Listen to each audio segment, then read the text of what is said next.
Exercise 10.5 के question करने से पहले हमें कुछ चीज़ें पता होनी चाहिए। जैसे पहला, एक चाप द्वारा केंद्र पर अंतरित कोण वृत्त के शेष भाग के किसी बिंदु पर अंतरित कोण का दुगना होता है। इसका मतलब ये होता है, यदि हमारे पास एक वृत्त दिया हुआ है और इस वृत्त पर ये चाप है। चाप क्या होता है कि वृत्त की परिधि पर कोई भी दो बिंदु ले लीजिए, उन दो बिंदुओं के बीच के जो लंबाई होती है, जो दूरी होती है, इसे हम चाप कहते हैं। तो यहाँ से लेके यहाँ तक ये दो बिंदु हमने लिए हैं ए बी, तो आपका ये चाप हो गया ए बी चाप। तो ये प्रमेय क्या बोल रही है, एक चाप द्वारा केंद्र पर, इस वृत्त का केंद्र सपोज यहाँ पर है ओ, तो चाप द्वारा केंद्र पर बना हुआ कोण यानी कि ये वाला कोण, कौन सा कोण, ए ओ बी, ये कोण, और वृत्त की परिधि पर शेष भाग पर यानी इसके अलावा, ये वाले चाप के अलावा कोई शेष भाग पर कहीं पर भी कोई बिंदु ले लीजिए, सपोज ये ले लिया हमने, तो इस बिंदु पर बनने वाला कोण यानी कि ए सी और बी, ये भी एक कोण है। तो दोनों के दोनों, ये जो कोण ओ है और जो कोण ओ सी है, ये दोनों चाप ए बी पर बन रहे हैं। तो इस प्रमेय के हिसाब से केंद्र से बनने वाला कोण वृत्त की परिधि पर बनने वाले कोण से दुगना होता है। मतलब सपोज ये x डिग्री है तो आपका ये 2x डिग्री होगा। ठीक है। दूसरी प्रमेय है, दूसरी प्रमेय को समझिए, एक ही वृत्तखंड के कोण बराबर होते हैं। वृत्तखंड, सबसे पहले वृत्तखंड क्या होता है, सपोज हमारे पास एक ये वृत्त है और वृत्त को हमने खंडित कर दिया, मतलब इसके हमने टुकड़े कर दिए। तो टुकड़े कैसे होंगे, जीवा के द्वारा होंगे। सपोज ये एक जीवा है ए बी, तो इस जीवा ए बी ने इस वृत्त के दो भाग कर दिए, एक भाग ये कर दिया, एक भाग ये कर दिया। जो छोटा वाला होता है उसे हम लघु वृत्तखंड कहते हैं और जो बड़ा होता है उसे दीर्घ वृत्तखंड कहते हैं। तो एक ही वृत्तखंड के, एक वृत्तखंड हम कोई से भी ले लेते हैं, ये लो या ये लो, इस पर बनने वाले जो कोण होते हैं वो बराबर होते हैं। सपोज करते हैं हमने इस वाले वृत्तखंड पे इस जीवा ए बी द्वारा कोई दो बिंदु पर हम कोण बनाते हैं। सपोज ए इस बिंदु पे, इस बिंदु पे कोण बनाते हैं। कैसे बनेगा, ए को मिलाइए इससे और इसको मिला दीजिए इधर से, एक कोण ये बन गया, और एक कोण बनेगा, ए को मिलाइए इस बिंदु से और इसे मिला दीजिए नीचे, एक कोण ये बना। सपोज ये सी है और ये डी है, तो एक कोण क्या हो गया, ए सी बी, ये वाला एक्स है सपोज ये, तो ए डी बी ये कितना होगा, ये भी एक्स होगा। तो यही है कि एक वृत्त पर बनने वाले दोनों कोण सदैव बराबर होते हैं। अब आता है चक्रीय चतुर्भुज। अब हम पढ़ेंगे चक्रीय चतुर्भुज क्या होते हैं। जैसे कि नाम से ही पता चल रहा है, वो चतुर्भुज जो चक्र में हो चक्रीय चतुर्भुज कहलाता है। सपोज करते हैं कि ए बी सी डी, एक हमारे पास कोई भी एक चतुर्भुज है, ऐसे ले लीजिए इसे, ए बी सी डी, कैसे भी बना लीजिए, चार भुजाएं, ए बी सी डी। तो ये ए बी सी डी एक चक्रीय चतुर्भुज होगा यदि इसके चारों शीर्ष, जो ये ए बी सी डी है, एक वृत्त पर स्थित होंगे। इसका मतलब ये ऐसे होंगे, इस तरह से होंगे। यदि ये चारों शीर्ष एक वृत्त पर स्थित हैं तो ये चक्रीय चतुर्भुज कहलाएगा। या इसे इस तरह से समझिए कि हमारे पास एक वृत्त दिया हुआ है और इस वृत्त पर की, ये वृत्त की परिधि है, इस परिधि पर हमने चार बिंदु ले लिए, ए बी सी और डी, और इनको हमने मिला दिया, इनसे एक चतुर्भुज बन गया। तो ये जो चतुर्भुज होगा ए बी सी डी है, ये एक चक्रीय चतुर्भुज होगा। इस चतुर्भुज के लिए एक चीज़ पता होनी चाहिए, ये इसके सम्मुख कोण होते हैं, कोण ए और कोण सी, ये आपस में सम्मुख कोण है, आमने सामने हैं। इनका जो योग होगा वो हमेशा 180 डिग्री होगा, और जो कोण बी है और कोण डी है, इन दोनों का योग भी 180 डिग्री होगा। यानी कि कोण ए प्लस कोण सी सदैव 180 डिग्री होगा, और कोण बी प्लस कोण सी ये भी 180 डिग्री होगा। इस प्रश्न को देखिए, आकृति 10.36 में कौन सी आकृति, ये जो आपको दी हुई है, केंद्र O वाले एक वृत्त पर तीन बिंदु ए बी सी इस प्रकार हैं कि एंगल बी ओ सी बराबर 30 डिग्री है, ए ओ बी बराबर 60 डिग्री है। यदि चाप ए बी सी के अतिरिक्त वृत्त पर डी एक बिंदु है तो कोण ए डी सी ज्ञात कीजिए। इस चित्र को ध्यान से देखिए। इस चित्र में आपको क्या दिया हुआ है, ये जो है ये बी ओ सी ये आपका 30 डिग्री है, फिर बी ओ ए ये आपका 60 डिग्री है, और आपको निकालना क्या है, सी डी ए, ये आपको ये वाला कोण निकालना है। इसको समझने के लिए इसमें हम एक बार इसे फिर से बनाते हैं। कि ये चित्र बनाते हैं हम इसे, ये, और इसे हम उल्टा कर देते हैं। जो चित्र था हमने इसे उल्टा पकड़ के पकड़ लिया। उल्टा पकड़ लिया मतलब ऐसे पकड़िए इसे, ये C हो गया, ये B है, ये A है, और यहाँ पर आपका कोण है D, ये सीधी लाइन इधर और ये सीधी लाइन इधर। ये आपको सवाल दिया है और इस D का मान आपने निकालना है। तो सबसे ये आपको दे रखा है 30 डिग्री, ये दिया है 60 डिग्री। तो सबसे पहले क्या चीज़ आपको दिया गया है? तो दिया गया है, क्या दिया है आपको? सबसे पहली चीज़ आपको दी है कोण BOC बराबर 30 डिग्री, और दूसरा दिया है कोण AOC बराबर 60 डिग्री। ठीक है, इसे ध्यान से देखिए, ये COB ये आपको 30 डिग्री दिया है, AOB आपको 60 डिग्री दिया है। तो ये AOC टोटल कितना हो जाएगा? तो एंगल AOC हो जाएगा, AOB है सॉरी, ये एंगल AOC कितना हो जाएगा? दोनों जुड़ जाएंगे तो 60 धन 30 यानी कि ये हो गया आपका 90 डिग्री। अब देखिए एक चाप है, ये जो CA है ये एक चाप है। इस चाप के द्वारा केंद्र पर बनने वाला कोण है ये AOC, और इसी चाप के द्वारा परिधि पर बनने वाला एक कोण है CDA। अभी हमने पढ़ा था कि जो केंद्र पर बनने वाला कोण होता है वो दुगना होता है इस कोण से। तो हमें निकालना है कोण CDA, ये कितना होगा? तो इस कोण से का आधा होगा, यानी ये 90 डिग्री है तो इसका आधा हो जाएगा, तो कितना हो जाएगा? ये 45 डिग्री। तो इस तरह से CDA जो होगा वो 45 डिग्री होगा।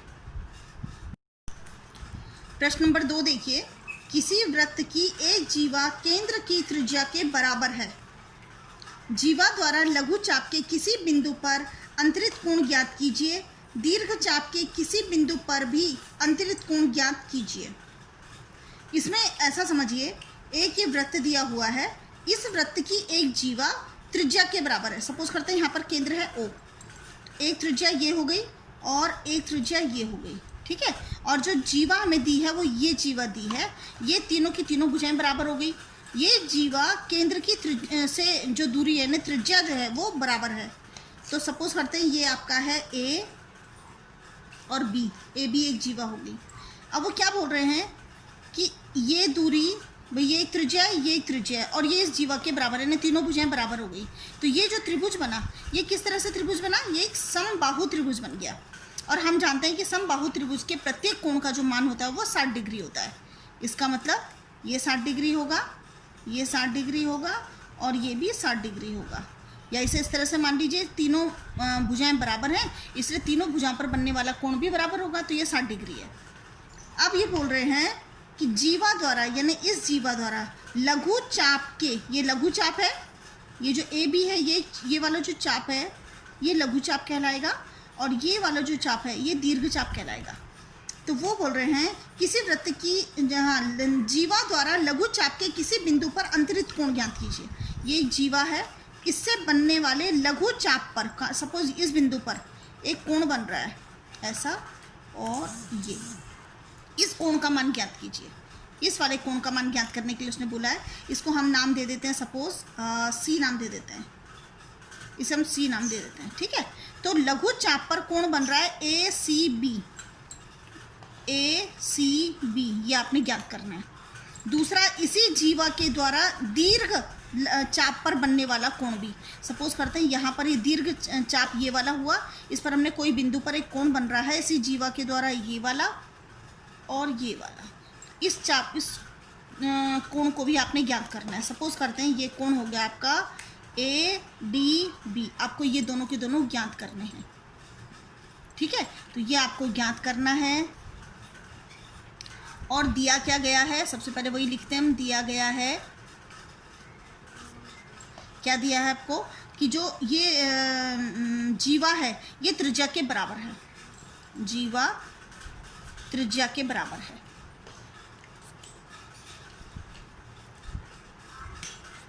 ठीक है, अब हम देखते हैं, आप इधर देखिए, ये कोण दिया है आपको AOB, हमें पता है 60 डिग्री का कोण हो गया। ठीक है, तो ये केंद्र पर बन रहा है, एक चाप के द्वारा केंद्र पर बन रहा है कोण। और एक कोण है ADB, ये वाला। अभी हमने प्रमेय पढ़ी थी कि केंद्र पर बनने वाला कोण वृत्त की किसी अन्य बिंदु पर बनने वाले कोण का दुगना होता है, यानी डबल है। तो जब ये 60 डिग्री का कोण है तो ये वाला जो कोण होगा वो कितने का होगा, आधा हो जाएगा। इसका मतलब कोण ADB जो है ये कितना होगा, ये होगा आपका 60 डिग्री का आधा, इस 60 डिग्री का आधा हो जाएगा।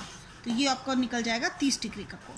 तो एक आपने जो पूछा था कि दीर्घ चाप पर बनने वाला कोण, ये 30 डिग्री हो गया, एक आंसर ये हो गया, ये हमने निकालना था। दूसरा उन्होंने पूछा ACB क्या होगा। अब देखिए जरा, ACBD ये एक चक्रीय चतुर्भुज है, इसकी जो चारों शीर्ष हैं वो चक्र में है, तो ये एक चक्रीय चतुर्भुज है।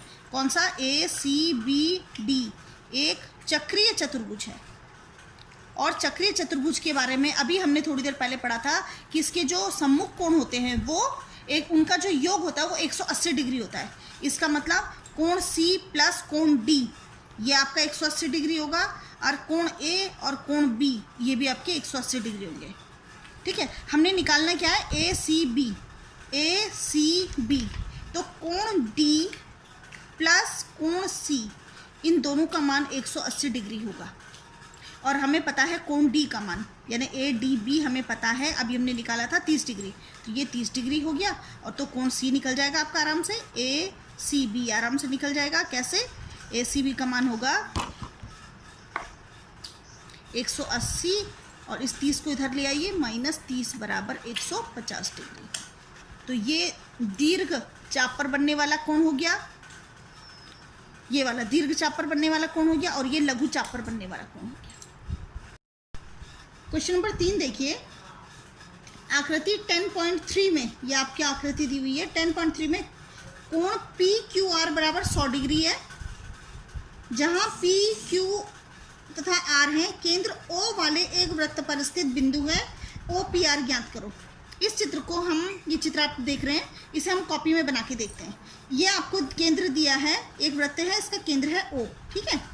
और इसके ऊपर देखिए जीवा जो है इसके ऊपर दी हुई है, ये जीवा इस तरह से है, और क्या है ये PR, इससे केंद्र पर कोण बन रहा है ये वाला कोण, ठीक है।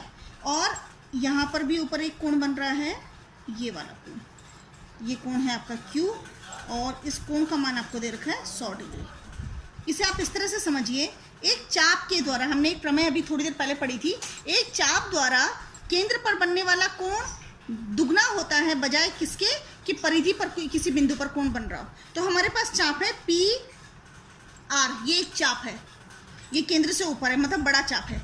इस चाप के द्वारा एक कोण केंद्र पर बन रहा है POR ये वाला, और एक कोण बन रहा है परिधि पर PQR ये वाला। इन दोनों कोणों में क्या होगा संबंध, कि जो केंद्र पर बनने वाला कोण होगा वो दुगना होगा, लेकिन ये केंद्र पर बनने वाला कोण रिफ्लेक्शन ये बाहर से होगा। तो यदि ये 100 डिग्री है तो ये अपने आप ही कितना हो जाएगा, 200 डिग्री का हो जाएगा। ये चीज़ थोड़ा सा इसमें ध्यान दीजिए। तो सबसे पहले हम देखेंगे दिया गया है, क्या चीज़ दी गई है। तो क्या दिया है इसमें, इसमें आपको दिया है कोण PQR बराबर 100 डिग्री। ज्ञात करना है आपको, ज्ञात क्या करना है कि एंगल OPR, ये आपको एंगल ज्ञात करना है, OPR यानी ये वाला कोण आपको ज्ञात करना है, ठीक है। अब हमें पता चल गया कि ये 100 डिग्री है, तो ये बाहर से 200 डिग्री होगा। तो ये कोण जब बाहर से 200 डिग्री है तो ये अंदर कितना होगा, तो पूरा जो सर्कल होता है वो 360 डिग्री का होता है।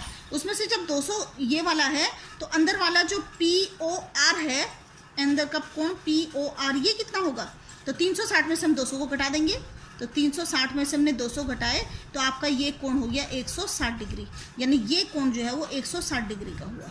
समझ में आ गया। अब देखिए ये कोण O है, ये OP भी एक त्रिज्या है और OR भी एक त्रिज्या है, यानी OP बराबर होगा आपका OR।